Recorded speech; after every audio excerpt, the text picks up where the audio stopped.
2025 हे वर्ष मराठी चित्रपटसृष्टीसाठी तसं म्हटलं तर चांगलं गेलं असं म्हणायला हरकत नाही, कारण अतिशय वेगवेगळे प्रोजेक्ट, अतिशय वेगवेगळ्या विषयांवरचे चित्रपट ह्या वर्षात आलेत. आणि जर का तुम्ही ते चित्रपट चुकवले असतील तर हा व्हिडिओ तुमच्यासाठी आहे. मी सांगणार आहे अशा 5 फिल्म्स ज्या तुम्ही अजूनही जाऊन OTT वरती पाहू शकता. आणि जर का तुम्हाला थिएटरमध्ये ह्या फिल्म बघायचं राहून गेलं असेल तर मी सजेस्ट करीन न चुकता ह्या फिल्म्स तुम्ही जाऊन OTT प्लॅटफॉर्मवर नक्की पहा. कारण खूप चांगला विषय घेऊन, खूप चांगली प्रोडक्शन व्हॅल्यू घेऊन आणि सगळ्या गोष्टी उत्कृष्टरित्या ह्या फिल्म्समुळे तुम्हाला अनुभवायला मिळतील. आणि विषय खूप चांगले आहेत या फिल्मचे, म्हणूनच हा व्हिडिओ आहे. सो पहिली फिल्म दशावतार, जी तुम्हाला पाहता येणार आहे झी5 वर.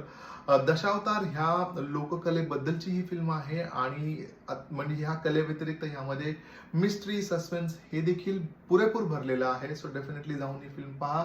त्यानंतर दुसरी फिल्म आहे पाणी, जी तुम्हाला पाहता येणार आहे Amazon प्राईम व्हिडिओवरती. पाण्याची समस्या घेऊन एका गावाची स्टोरी आणि त्याच्याबद्दल त्याच्या अवतीभोवती असणारी कथा, त्या पाण्यामुळे थांबलेलं एका मुलाचं लग्न आणि त्याच्यानंतर त्या म्हणजे ते लग्न होतं की नाही होतं हेही तुम्हाला ह्या चित्रपटात पाहायला मिळेल. अतिशय व्यवस्थित उत्कृष्ट असा विषय आणि ही फिल्म तुम्हाला या फिल्ममध्ये पाहायला मिळेल. त्यानंतर तिसरी फिल्म आहे आता थांबायचं नाही, जी झी5 वर पुन्हा एकदा तुम्हाला पाहता येईल. अतिशय छान विषय, शिक्षणाबद्दलचा विषय, BMC मध्ये काम करणाऱ्या कामगारांविषयीचा विषय, एक रिअलिस्टिक स्टोरी एका मोठ्या पडद्यावर शिवराज वायचळने आणली आपल्या समोर. आणि खूप उत्कृष्ट असा स्क्रीन प्ले, एक एक कॅरेक्टर तुमच्या लक्षात राहील. तर चुकवू नका, जाऊन ही फिल्म पहा. ही अवेलेबल आहे झी5 वर तुम्हाला पाहायला मिळेल.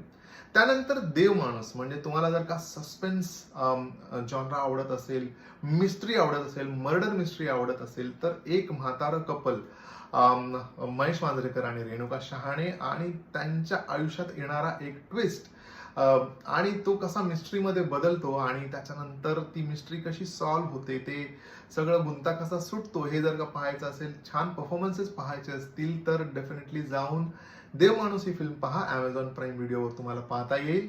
आणि आता शेवटची आणि 5वी फिल्म, जी तुम्ही पुन्हा OTT प्लॅटफॉर्म झी5 वर पाहू शकता, ज्या फिल्मचं नाव आहे जारण.